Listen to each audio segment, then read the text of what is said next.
प्रयत्न या ठिकाणी घेण्यात आलेली आहे। तरी वार्डातील सर्व प्रति उपासक आणि उपासिका यांनी लवकरात लवकर आपल्या विहारामध्ये येण्याची दक्षता घ्यावी। अवघ्या 5 मिनिटांमध्येच आजच्या या वंदनेच्या कार्यक्रमाला सुरुवात होणार आहे। तरी वर्गातील सर्व प्रति उपासक आणि उपासिका यांनी लवकरात लवकर विहारामध्ये येण्याची दक्षता घ्यावी। भारतीय बौद्ध महासभेचे सर्व पदाधिकारी यांचं या ठिकाणी आगमन झालेलं आहे, त्यांचं या ठिकाणी स्वागत आहे। अवघ्या 5 मिनिटांमध्येच आजच्या या वंदनेच्या कार्यक्रमात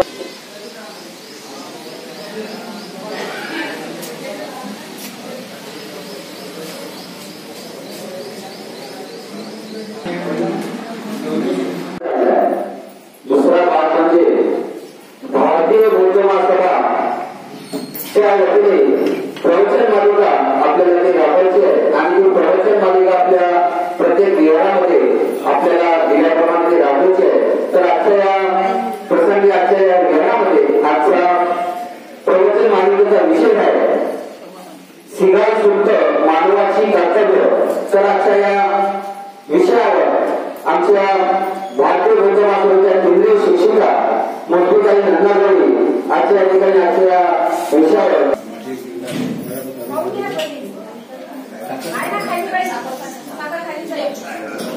संपूर्ण जगाला शांतीचा मानवतेचा संदेश देणारे जगतवंदनीय जगद्गुरु तथागत गौतम बुद्ध भारतीय घटनेचे शिल्पकार परमपूज्य बोधिसत्व डॉक्टर बाबासाहेब आंबेडकर व सर्व महामानवांना माझा मोठा प्रणाम। त्या मूर्ती माता रमाई, माता भीमाई, माता यशोधरा व त्यांनी आपल्या महिलांसाठी अंगावर केली अशा क्रांतिज्योती सावित्रीबाई फुले यांनाही माझा पंचा प्रणाम। इथे उपस्थित अमरावती जिल्हा पूर्वचे अध्यक्ष सन्माननीय मोहाळे सर यांना माझा सन्माननीय जय हिंद।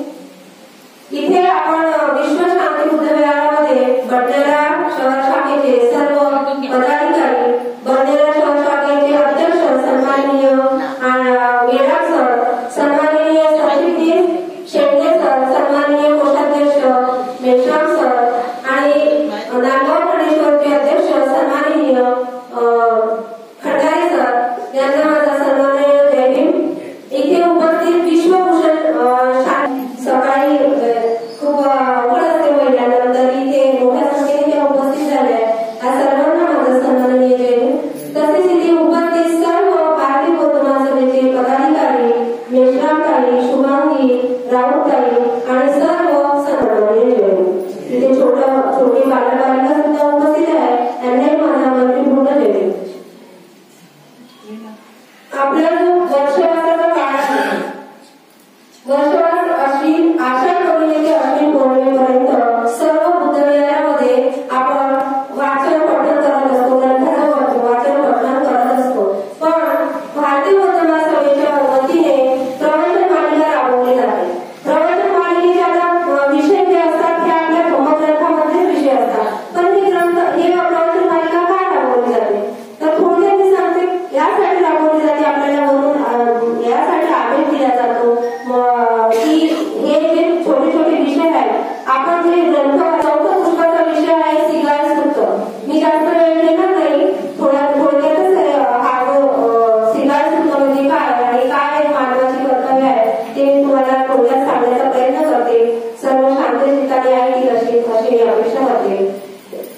रामगृहामध्ये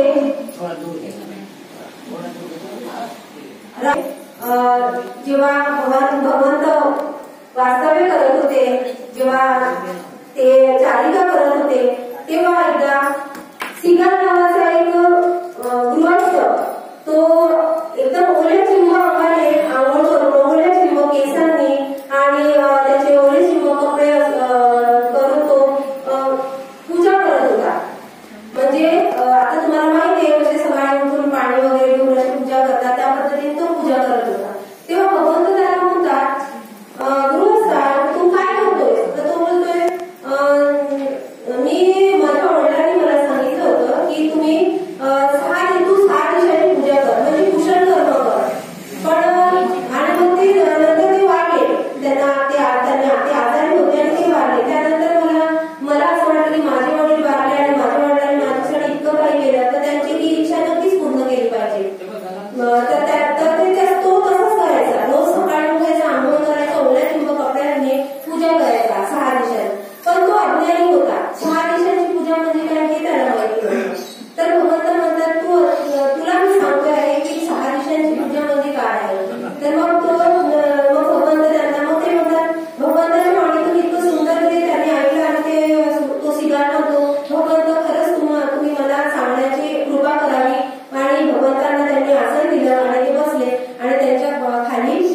सिगार बसला आणि मग सिगार मग तुम्हाला तुमच्या तोंडातून मला ऐकायचं आहे, तुमच्या प्रवचनातून मला ऐकायचं आहे, तुम्ही मला उपदेश द्या की हे 6 दिशांची पूजा करणं म्हणजे काय. म्हणजे माझ्या वडिलांनी स्पष्टपणे मला सांगितलं नाही, फक्त एवढं सांगितलं की 6 दिशांची तू पूजा कर. तर भगवंत मग पुढे म्हणतात की 6 दिशांची पूजा म्हणजे त्यासाठी आपण 14 पापकर्मातून आपण मुक्त झालं पाहिजे. तर ते 14 पापकर्म म्हणजे काय, म्हणजे त्यांनी सांगितलेलं आहे. तर 4 कर्मक्लेश म्हणजे ज्या कर्मातून म्हणजे कर्मक्लेश म्हणजे भांडण तंटा, क्लेश म्हणजे भांडण तंटा, याच्यामधून 4 ह्याच्यामधून आपण मुक्त झालं पाहिजे. तर ते कोणते, तर प्राण्यांची हत्या करणे. बघा भगवंतांनी आपल्याला पंचशील दिलेलं आहे. पंचशिलामध्ये पहिलं शील कोणतं आहे, प्राण्यांची हत्या न करणं. तेच आहे कर्मक्लेश म्हणजे कर्म ज्या वस्तूपासून ज्या गोष्टीपासून क्लेश होतो ते आधी सोडायला पाहिजे आपल्याला. तर पहिलं कोणतं आहे, तर प्राण्यांची हत्या न करणे. प्राण्यांची हत्या नका करू हे भगवंतांनी पंचशिलामध्ये आपल्याला प्रथम सांगितलेलं आहे. नंतर चोरी नका करू. चोरी केल्याने नक्कीच भांडणं होतात. आता एखाद्याने छोट्या गोष्टीवरून आपल्या अंगणातलं काही वस्तू कोणी नेली, मुलाने नेली किंवा महिलेने नेली आणि आपल्याला माहिती झालं की आपल्या घरातली वस्तू तिने नेली, तर क्लेश होणार की नाही होणार. आपण जाऊन तिच्याशी भांडणार की नाही होणार किंवा विचारपूस करणार. आणि तिने चोरली असेल तर ती नाही बोलणार, मग आपल्या मनात आपलं क्लेश निर्माण होणार. तिच्या बाबतीत आपल्याला जागा मिळेल की नाही की हा मुलगा किंवा ही मुलगी किंवा ही बाई चोर आहे. या निमित्ताने या गोष्टीपासून क्लेश होतात. तर याच्यापासून आपल्याला दूर राहायला पाहिजे. अनाचार, दुराचार, व्यभिचार हे पण पंचशिलामध्ये भगवंतांनी सांगितले आहे. कुणाशी व्यभिचार करू नका. आणि मग नंतर आहे 4 असत्य भाषण. हे आपल्याला 4 कर्मक्लेश आपल्याला भगवंतांनी सांगितले आहे. असत्य भाषण. आता मला जर म्हणजे एक सोपं उदाहरण सांगते. आम्ही माहिती नव्हतं हे विहार नवीन, हा एरिया नवीन असल्यामुळे एखाद्याने जर चुकीचा रस्ता सांगितला असता आणि आम्ही भलत्याच ठिकाणी गेलो असतो नाही का, तर त्याला मनातून काय आपल्या क्लेश म्हणजे वाटलंच असतं ना की याने आपल्याला चुकीचा रस्ता सांगितला आहे की नाही. म्हणजे क्लेश निर्माण असत्य भाषण त्याला माहित असून सुद्धा त्याने आपल्याला बुद्धविहाराची माहिती नाही सांगितली तर आपल्याला त्याच्याबद्दल वाईट वाटलं असतं किंवा तो एखाद्या ठिकाणी भेटला तर क्लेश निर्माण होते.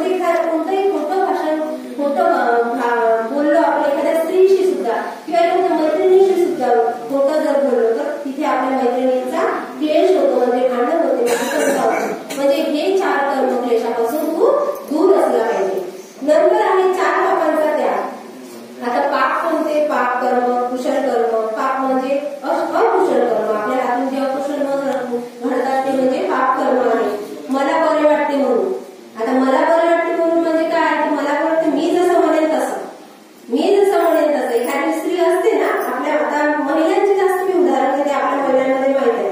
मी म्हणेन तर बस, नाही तर मी म्हणेन तर बुद्धविहाराचं दार म्हण, मी म्हणेन तर बंद कर, असं होते ना. मग त्याच्याबद्दल महिलांमध्ये काय असते, ही आपलीच लावते बाई कशी बाई आहे, महिला थोडी त्याच्यावर आम्ही क्लेश निर्माण होते. म्हणजे पाप होतं की नाही, त्या बाईकडून पाप होतं, आपल्याकडून माहिती नसताना पाप होतं का, कारण आपण मनातून तिला शिव्या देतो की नाही, म्हणून आपल्या हातून ते नक्कीच पाप होतं. आणि मग दुसऱ्याचा द्वेष करणे. आता आपण भगवंतांनी सांगितलेलं आहे पंचशिलामध्ये सुद्धा की हे पंचशील आपल्या जीवनाची मोजपट्टी आहे. हे जर तुम्ही पाळलं तर आपलं जीवन सुखमय आहे. तरी आपल्या याच्यामध्ये द्वेष आहे की नाही, आहे, नक्कीच आहे. माझ्यामध्ये सगळ्यांमध्ये आपला दूर द्वेष होत नाही, म्हणून द्वेष करू नका, एकामेकांचा द्वेष करू नका असं आम्ही त्या सिगारेला सांगितलं. म्हणजे याच्यामुळे काय पाप होतो, आपल्याकडून नक्कीच पाप होतो. मनातूनही जर एखाद्या महिलाचा आपण द्वेष केला तर आपल्यामध्ये आपण पापी आहोत. आपण काय होतं इथं काय असं म्हटलं नाही, पण मनात त्या बाईच्या बद्दल आपण वाईट विचार करतो की नाही, म्हणून आपल्याकडून अकुशल कर्म नक्कीच घडतात. आणि नंतर अज्ञान. आता अज्ञान तर माहितच आहे की आपण किती विहारात जा, काही कर, आपण अज्ञान आपल्यापासून दूर होत नाही. काय म्हणतो आपण, एखादी तब्येत खराब झाली तर बाई मला नजर लागली आहे ना, हे अज्ञानच आहे की नाही. नजर जर लागली असती, जर एखाद्या ठिकाणी आपण जर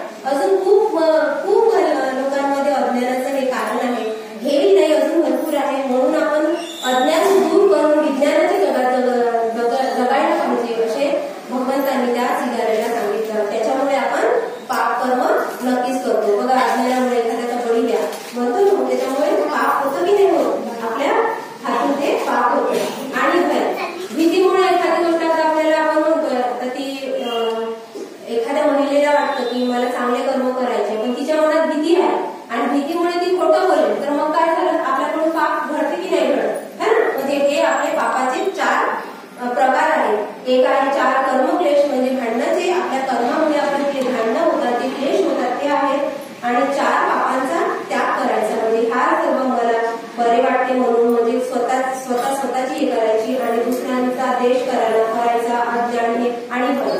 हे 4 आपले पापांचे कर्म आहेत.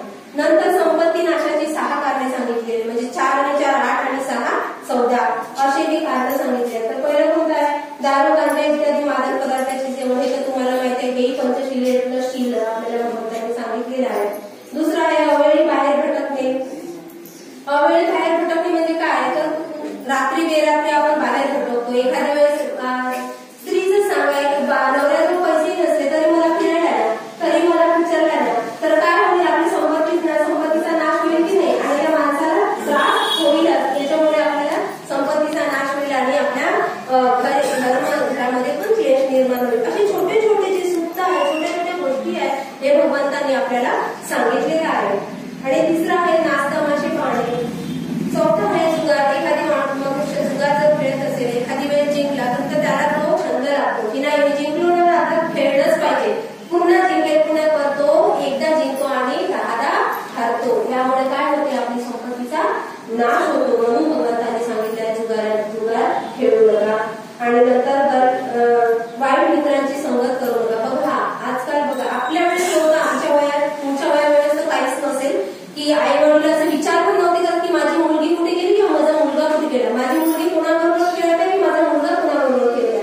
आपण साधं थोडंसं कोणाबरोबर मुली बोलताना या परिस्थितीमध्ये तरी आपण लक्ष देतो की कुठे माझी मुलगी आहे, कुठे माझा मुलगा, कुणाशी बोलते, कोण. म्हणजे संगतीचा असर खूप झालेला आहे. तेव्हा ही परिस्थिती नव्हती आणि आता अशी परिस्थिती. संगत कशी आहे?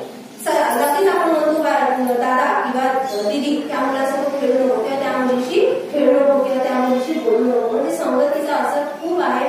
ज्याची संगत चांगली. आता आपण एवढे संगतीदार आहे, खूप कुशल काम करणारे संगतीदार आहे, खूप चांगले लोक आहेत, त्यांच्याशी संगत जर आपण ठेवली तर आपला भलंच होणार आहे, वाईट होणार नाही. म्हणून संगतीचा असर खूप होतो भगवंतांनी सांगितलेलं आहे. आणि आळस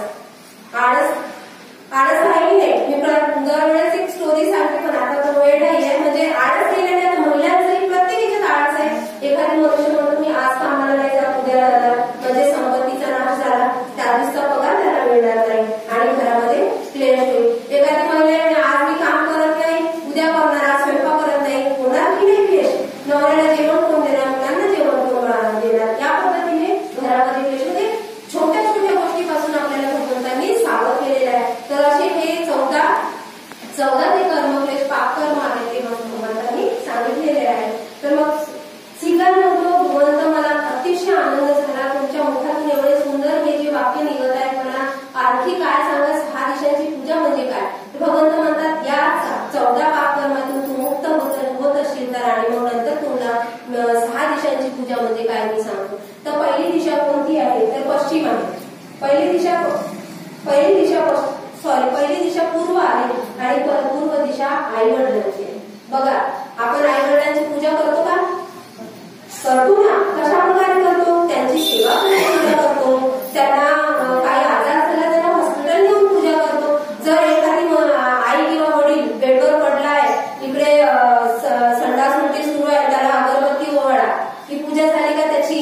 नाही. म्हणजे त्याची सेवा करणं म्हणजे ही महत्वाची पूजा आहे. जर आपले आई वडील वारले तर आपण स्मृती दिवस करतो की नाही त्यांचा?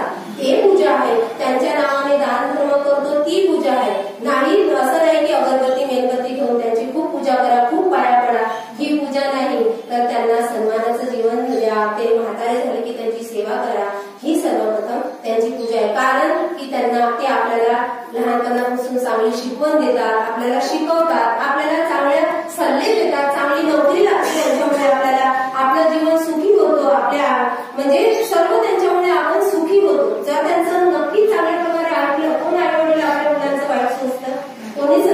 कुणीच नाही. मग त्यांच्यामुळे आपलं जीवन जर त्यांचं व्यवस्थितपणे ऐकलं तर आपलं जीवन सुखी होतं. म्हणून पहिली दिशा म्हणजे पूर्व दिशा, आई-वडिलांची आपल्याला सेवा केलीच पाहिजे. नंतर आहे पश्चिम दिशा. पश्चिम दिशा म्हणजे पत्नी आणि मुले. पत्नी बघा आता खूप आपल्या लोकांमध्ये जास्तच आहे. पत्नीला खूप खालच्या दर्जाने हे करतात. जी ती नोकरी नसली तर ठीक आहे, तिच्याकडनं पैसे मिळतात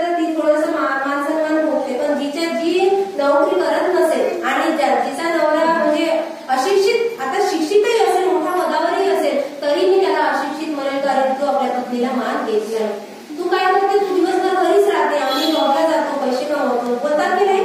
हे घराघरातली कहाणी आहे जे घरी असतात. पण त्याला हे नाही माहिती सकाळपासून रात्रीपर्यंत ती काम करते तर तुझा जो पगार आहे दादा तो तर पूर्ण करणारच नाही जर तुम्हाला पगार दिला.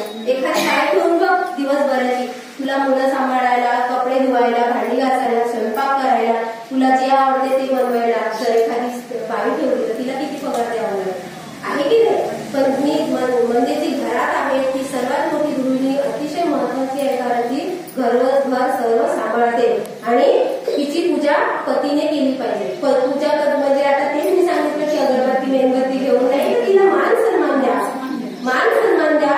एखादी कधी चुकलं तर घरात बोला, दुसऱ्यांच्या समोर तुम्ही रागवू नका. हा खूप मोठा हा आपल्याकडून का अकुशल कर्म होते. म्हणजे पत्नीची पूजा करा, म्हणजे तिला मान सन्मान द्या. ती आपल्या घर सांभाळते, आपल्या मुलांना चांगले संस्कार देते, पतीची काळजी घेते. पती कुठे गेला, पती जर 8 दिवसासाठी कुठे गेला तर व्यवस्थितपणे पतीचंही काम करते, मुलांना शिकवण्याचं, शाळेत सोडण्याचं सगळं पतीचं सुद्धा ती काम करते. जर पत्नी 8 दिवस बाहेर गेली तर पती करू शकतो का? नाही करू शकत, नाही करू शकत. म्हणून पत्नीची या पद्धतीने पूजा करा की तिला मान सन्मान द्या आणि तिला दुसऱ्यांसमोर काही मुलं असं म्हणजे मानाने मुलांना काही प्रॉब्लेमही झाला असेल तर तो सॉल्व्ह करा. भरपूर लोक महिलांना मारतात, काही चुकलं तर हे खूप अतिशय अकुशल कर्म त्यांच्या हातून घडत आहे आणि त्या कर्माची फळं नक्कीच आपल्याला भोगावी लागतात. तिला अजून एक आहे, महिलांना आनंद होईल की तिला जर सोने म्हणा, वस्त्र अलंकार हवे असतील तर नक्कीच तुमच्याजवळ पैसे असतील तर म्हणून द्या. अशी पुरुषांना इथे बसलेल्या विनंती करते की ती आणखीच आनंदी होईल आणि तुमचा जे परिवार आहे ते अगदी हुशारीने सांभाळेल. तिसरा आहे दक्षिण, म्हणजे दक्षिण दिशा, गुरु. बघितले तुम्ही भरपूर लोक आताही पूर्व दिशेची पूजा करतात. कसे करतात ना, लोटांचे पाणी घेऊन आणि पाणी ओढतात. बघितलं तुम्ही, ती पूजा बरोबर आहे की ही पूजा बरोबर आहे? तुम्ही ज्ञानी आहात, अज्ञानी लोकांना सांगा, पण नाही असं तरी आपण सांगितलं पाहिजे दिशेची पूजा म्हणजे काय. दक्षिण दिशा आहे गुरु, गुरुची पूजा करणे. आता गुरु जवळ येताना काय उठा, उठून उभ्या. आपल्या दुसऱ्या समाजामध्ये बघा भरपूर लोक गुरु येतात तर लगेच उठून बसतात. आपण साधी सुद्धा वंदावी सुद्धा बोलत नाही आपल्या भंतेजी. अजून कोणाला भरपूर लोकांना माहित नाही की भंतेजी लोकांना वंदावी बोलावं लागतं की जयभीम बोलावं. जयभीम बोलायचं की वंदावी बोलायचं. आता आमच्या पुढे ठवरे गुरुजी मोठे आहेत, तर गेडाम सर इतके विचारवंत आहेत, चांगले अभ्यासू आहेत, ते आहेत मोठे, भरपूर इथे मोठे होते. आपण उठून होऊन नाही, आपण आपल्या मुलांनाही आपल्याला सवय सांगितली नाही आणि आपल्यालाही सवय नाही. पण लक्षात असलं पाहिजे की कोणी मोठे व्यक्ती आले तर आपण ते आपले गुरु आहे, ते आपल्याला शिकवतात, त्यांच्याकडून शिक्षण घेतलं नाही. शाळेत आपण शिकलोय बघा, आपल्या टीचरांनी आपण पट्टन गुरु व्हायचं की नाही क्लासमध्ये, म्हणजे ते आपले गुरु आहेत, ते आपला चांगला विचार करतात आणि आपल्याला चांगलं शिक्षण देतात. ते आजारी झाले तर त्यांची सेवा करावी. बघा भंतेजी, आता मी या इथे तुमच्या समोर उभी आहे, हे खूप मोठं कारण म्हणजे माझे सासरे थेरो आहे सध्या, भंतेजी आहे, त्यांच्यामुळे मी इथे उभी आहे की त्यांनी मला सांगितलं की गृहस्थ जीवन सांभाळून तर तू हे करू शकते. त्यांची अवस्था, आता आपण भंतेजीला फक्त भोजन देतो आणि दान देतो, त्यानंतर ते काय करतात तेवढं आपण नाही लक्ष देतो. पण मी भंतेजीची अवस्था बघितली आहे माझ्या सासऱ्यांची. त्यांची अवस्था यासाठी मी स्वतःहून बघितली आहे, तेव्हा जे आजारी होतात ना तेव्हा लोक लक्ष देत नाही, फक्त दान देऊन चालले जातात. पण जेव्हा ते आजारी होतात ना, ते ना घरच्यांना सांगू शकतात ना ते आपल्याला सांगू शकतात की माझं हे दुखतं का ते दुखतं. म्हणजे इतकी त्यांची परिस्थिती आहे. म्हणून आपण खरंच भंतेजी लोकांना खूप मानाने त्यांना विचारलं पाहिजे, सांगितलं पाहिजे, फक्त दान देऊन नाही होत.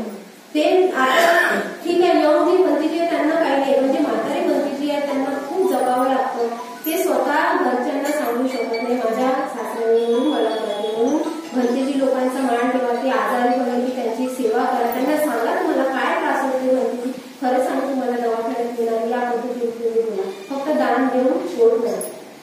हे पश्चिम दिशा आहे, सॉरी दक्षिण दिशा आहे, मला माफ करा. आता सगळे सोयरे बघा, आपण एखाद्या पाहुण्याला कंटाळून जातो तर एखाद्या पाहुण्याला येऊच देत नाही. येऊ देत नाही म्हणजे बाई मी खरी नाही. आजकाल फोनवर आहे ना, आधी तर किती पाहुणे यायचे येऊन ठपकायचे, आता फोन आहे, ताई किंवा दादा तुम्ही घरी आहे का, आजकालचं जे जवळचे सॅन्डंदा फौजा याच्यामध्ये